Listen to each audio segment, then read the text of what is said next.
Taste the Daily. தொடர்ந்து மற்ற செய்திகளை பார்க்கலாம். திமுக ஆட்சிக்கு வந்ததும் பத்திரிகை சுதந்திரம் குழிதோண்டி புதைக்கப்பட்டு பத்திரிகையாளர்களை அச்சுறுத்தி கைது செய்து சிறையில் அடைப்பது வாடிக்கையாகிவிட்டது. தனக்கு மத்தளம் வாசிப்பவர்களையும் ஜால்ரா தட்டுபவர்களை மட்டுமே சிறந்த பத்திரிகையாளர்களாக கருதும் ஸ்டாலினின் போலி முகமூடி குறித்து விவரிக்கிறது இந்த செய்தி தொகுப்பு. எதிர்க்கட்சி தலைவராக இருக்கும்போது ஜனநாயகத்தின் குரல் நசுக்கப்பட்டதாகவும் சட்டப்பேரவை மாண்பு குழி தோண்டி புதைக்கப்பட்டதாகவும் கூறி சட்டையை கிழித்து கொண்டு மெரினாவில் வலம் வந்தவர்தான் ஸ்டாலின். அவரே முதல்வரான பின்பு பத்திரிகையாளர்கள், சமூக ஊடக ஆர்வலர்கள், யூடியூபர்கள் தொடர்ச்சியாக அச்சுறுத்தப்பட்டு வருகின்றனர். ஸ்டாலின் பதவியேற்ற சில தினங்களிலேயே அவரை அவதூறாக பேசியதாக ஜூன் 25 கிஷோர் சாமி மீது குண்டர் சட்டம் போடப்பட்டது. அக்டோபர் 11 சாட்டை துரைமுருகன் சிறையில் அடைக்கப்பட்டார்.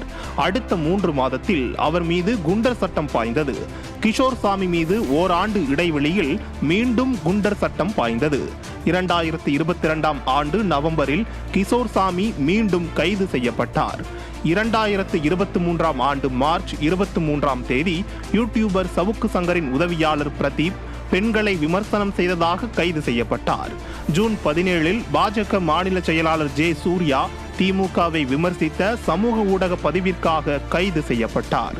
மறுநாள் சமூக ஊடக ஆர்வலர் உமா கார்கி கைதானார். மீண்டும் ஜூன் 25 மற்றொரு வழக்கிலும் கைதானார். ஜூலை 11 கனல் கண்ணன் கைதானார். செப்டம்பர் 25 உதயநிதியை அவதூறாக பேசியதாக ஆரணி மகேஷ் கைதானார்.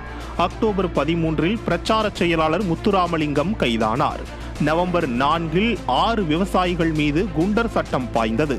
2024 ஆண்டு மார்ச் 17 சமூக ஊடக பதிவிற்காக மின்சூர் சலீம் கைதானார். மே 17 யூடியூபர் சவுக்கு சங்கர் கஞ்சா வழக்கு உட்பட 7 வழக்குகளில் கைது செய்யப்பட்டார். இப்படி ஸ்டாலின் ஆட்சியின் அவலங்களை தோலுரித்த பத்திரிகையாளர்கள், சமூக ஊடகவியலாளர்கள், விவசாயிகள் ரவுடிகளுக்கும் குற்றவாளிகளுக்கும் பயன்படுத்த வேண்டிய குண்டர் சட்டத்தின் மூலம் நசுக்கப்பட்டனர். அத்துடன் பத்திரிகையாளர்கள் வீட்டில் சென்று மலம், கழிவுகளை கொட்டக்கூடிய மாபெரும் அச்சுறுத்தலை ஸ்டாலின் அரசு பரிசளித்தது. அதே சமயம் அநாகரிகமாக அருவருக்கத்தக்க வகையில் பேசிய, வாயை வாடகைக்கு விடக்கூடிய திமுகவிற்கு ஜால்ரா அடிக்கக்கூடிய, மத்தளம் வாசிக்கக்கூடிய யாரும் அவர்களது அவதூறுகளுக்காக பெயரளவிற்கு கூட கைது செய்யப்படவில்லை.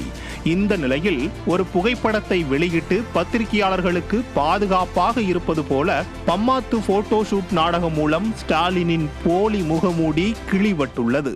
இதற்கெல்லாம் வரும் 2026 சட்டமன்ற தேர்தலில் முடிவு கட்டப்படும் என்பதே ஸ்டாலின் அரசின் அடக்குமுறையை அனுபவித்த பத்திரிகையாளர்களின் குரலாக ஓங்கி ஒலிக்கிறது. நியூஸ் ஜே செய்திகளுக்காக தலைமைச் செய்தியாளர் முனைவர் கோ ஜெயக்குமார்.